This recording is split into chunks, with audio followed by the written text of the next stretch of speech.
शादी करना एक मसीह लाइफ में ऐसा डिसीजन है कि ये आपकी लाइफ को, पूरी लाइफ को बना भी सकता है और बिगाड़ भी सकता है। और मेरे प्रियो, मसीह में हम विश्वासियों के जीवन में शैतान नहीं चाहता कि हमारी शादी परमेश्वर की मर्जी के अकॉर्डिंग हो और फिर शैतान के राज्य को नाश करे।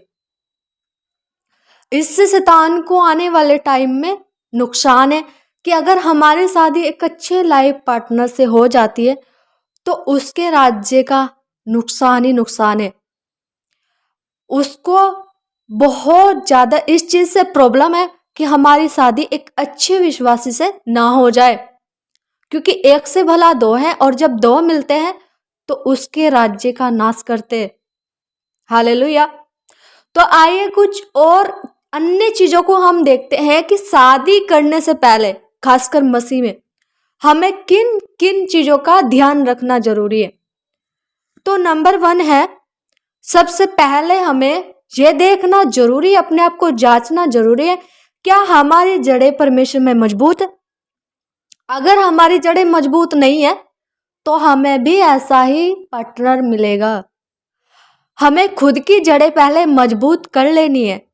अगर हम शादी के लिए सोच रहे हैं अभी और हमारी जड़ें मजबूत नहीं है तो ये गलत है। पहले हमें खुद की जड़ों को मजबूत करने की जरूरत है परमेश्वर में। पहले हमें अपनी आत्मिक लाइफ को मजबूत करने की जरूरत है, ताकि जब आंधी तूफान आए हम गिर ना जाए। तो हमें देखने की जरूरत है, क्या हम परमेश्वर के साथ चल रहे हैं सही से, क्या हम प्रार्थनाएं करते हैं, क्या हम उपवास रखते हैं, क्या हम बाइबल को पढ़ते हैं, क्या हम उसकी आज्ञाओं को मानते हैं, क्या उसकी उपस्थिति हमारे साथ साथ रहती है, क्या हमारी जड़ें स्ट्रोंग है। अगर है तो खुदावन आपको ऐसा ही लाइफ पार्टनर देगा जिसकी जड़ें मजबूत होगी। अगर हम पवित्र है, हमारा जीवन सही है, हम परमेश्वर की हजूरी में चल रहे हैं, हमारी जड़ें स्ट्रोंग है, तो परमेश्वर ऐसा ही लाइफ पार्टनर आपको देने वाला है। हालेलुया। तो दूसरा नंबर है कि हमें यह देखने की जरूरत है, इस बात का ध्यान रखने की जरूरत है कि क्या परमेश्वर की मर्जी है कि अभी हम शादी करें या बाद में करें। क्या ये जो समय है जिसमें हम शादी करना चाहते हैं, क्या ये परमेश्वर का ठहराया हुआ समय है या नहीं। हमें इस बात का ध्यान रखने की जरूरत है, क्या ये समय परमेश्वर का चुना हुआ है, क्या समय ही परमेश्वर चाहता है हम शादी करें, या फिर आने वाले टाइम में क्या अभी परमेश्वर को हमारे जीवन से कुछ काम कराना, या हमें और परफेक्ट बनाना है, या हमें और सुधारना, या हम पे काम करना है परमेश्वर को। क्या हमारे जीवन में कुछ ऐसी कमियां जो परमेश्वर चाहता है अभी हम उनको सुधारें, बाद में हम शादी करें।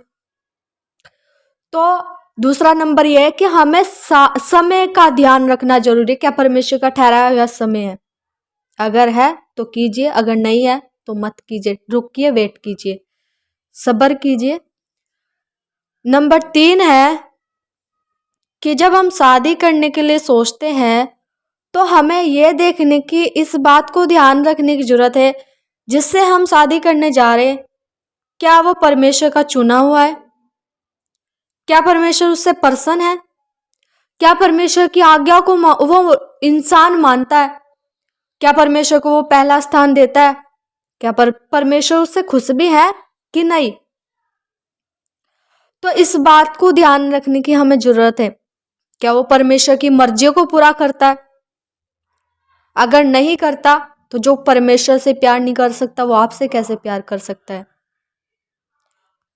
मेरे प्रियो, हमें इन सब चीजों का ध्यान रखना बहुत जरूरी है, क्योंकि शादी एक बहुत बड़ा डिसीजन है, और खासकर मसीह लाइफ में शैतान पूरी एडी चोटी तक का जोर लगाता है कि आपकी शादी परमेश्वर की मर्जी के अकॉर्डिंग ना हो जाए।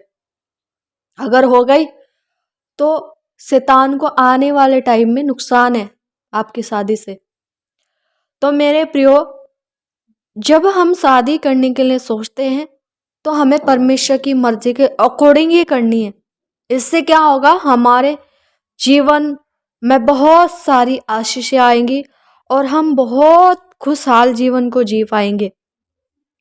हमें कभी अपने अधिकारों के लिए लड़ना नहीं होगा, क्योंकि अगर हम ऐसे लाइफ पार्टनर से करेंगे जो परमेश्वर को पहला स्थान देता है, उसके वचनों से प्यार करता है, उसको प्यार करता है, तो वो हमसे भी प्यार करेगा और वो हमारी बातों को भी सुनेगा। जो परमेश्वर की सुनता है वो हमें भी सुनेगा। तो मेरे प्रियो, अब बात आती है कि हम कैसे जाने परमेश्वर की मर्जी क्या है। हमें गाइड कैसे करेगा परमेश्वर, हमारी अगुवाई कैसे करेगा इस चीज के लिए, हमारी शादी के लिए हमें परमेश्वर कैसे गाइड करेगा, हम कैसे उसकी आवाज को सुनेंगे। तो मेरे प्रियो, एक सीक्रेट है कि हमें ज्यादा से ज्यादा अन्य भाषा में प्रार्थना करनी है। हमें अपनी बुद्धि का सहारा नहीं लेना, हमें इधर उधर नहीं भटकना कि ये मेरे लिए, वो मेरे लिए है, काश ये मेरे लिए। हमें अपनी बुद्धि से नहीं ढूंढना, हमें अपनी आंखों से देखकर नहीं ढूंढना, हमें अपनी समझ का सहारा लेकर अपनी भावनाओं पर, अपनी बुद्धि पर भरोसा करके नहीं अपनी शादी कर लेनी है। हमें अपनी बुद्धि पर ताला लगा के हमें अन्य भाषा में ज्यादा से ज्यादा प्रेयर करनी है। खुदावन अगुवाई करेगा, खुदावन गाइड करेगा आपको। मेरे प्रियो, अपनी भावनाओं पर भरोसा मत कीजिए। हो सकता है जो आप सोच रहे हैं वो गलत है। आप अपने लिए खुदावन से ज्यादा अच्छा नहीं सोच सकते। खुदा आपके लिए बेहतर जानता है और उसको पता है, और वो बेहतर ही देगा आपको अगर आप बेहतर बनोगे। ये मत सोचिए कि आप नहीं रहे, आप खुद पे काम करना नहीं चाहते, आप खुद सुधरना नहीं चाहते, आप खुद कुछ करना नहीं चाहते और आपको परमेश्वर परफेक्ट देगा। ये गलती मत कीजिए, ऐसा मत सोचिए, ऐसा कभी नहीं होगा। परमेश्वर अपने बेटे को, अपनी बेटी को उलझाएगा नहीं, ठीक है। और ऐसा भी नहीं होगा अगर आप सही चल रहे खुदावन के साथ, आप परफेक्ट तरीके से चल रहे, अच्छे से चल रहे उसकी उपस्थिति में, और परमेश्वर आपको खराब दे देगा, ऐसा भी नहीं होगा। आपको भी परमेश्वर किसी के साथ उलझाएगा नहीं। मेरे भाई और बहनों, में एक बात कहना चाहती हूँ कि अपनी बुद्धि पर भरोसा मत कीजिए और अपने आप मत ढूंढिए इधर उधर, क्योंकि इससे क्या होगा, आप व्यभिचार में भी गिर सकते हैं। आप खुद मत ढूंढिए, आप संपूर्ण मन से यहोवा पर भरोसा रखिए, वो आपके मनोरथों को पूरा करेगा। उस पर भरोसा रखना सीखे, उसके साथ चलना सीखिए, वो आपकी सारी इच्छाओं को पूरा करेगा। उसको आपके लिए बेस्ट, उत्तम से उत्तम पता है क्या है, आपकी जो आपके लिए अच्छा है वही आपको देगा, ना कि जो आपको पसंद है। आपकी पसंद गलत हो सकती है, आपकी मर्जी गलत हो सकती है, आप अपने लिए अच्छा नहीं सोच सकते, विश्वास कीजिए। आप कभी अपने लिए बेहतर नहीं जानते। हालेलुया। तो मेरे प्रियो, खुदावन पे भरोसा रखना सीखिए अपने हर एक डिसीजन को लेकर। अगर आप ऐसा करते हैं तो वो आपके लिए सीधा मार्ग निकालेगा और आपके मनोरथों को पूरा करेगा। हालेलुया। मेरे प्रियो, सबसे पहले स्थान परमेश्वर को दीजिए और सारी बातों में उस पर निर्भर रहिए। वो आपके लिए सब कुछ करेगा, वो आपको सब कुछ देगा। खुद पे काम कीजिए और खुद की जड़ें मजबूत कीजिए और फिर शादी कीजिए खुदावन की इच्छा के अकॉर्डिंग, खुदा की उपस्थिति में रहकर। अगर आप ही उपस्थिति में नहीं है और आप अच्छा लाइफ पार्टनर चाहते हैं तो ऐसा नहीं होगा। तो गॉड ब्लेस यू। मैं विश्वास करती हूँ आप सभी को समझ आया होगा और परमेश्वर ने आपकी आंखें खोली होगी। सो जय मसीह की आप सभी को।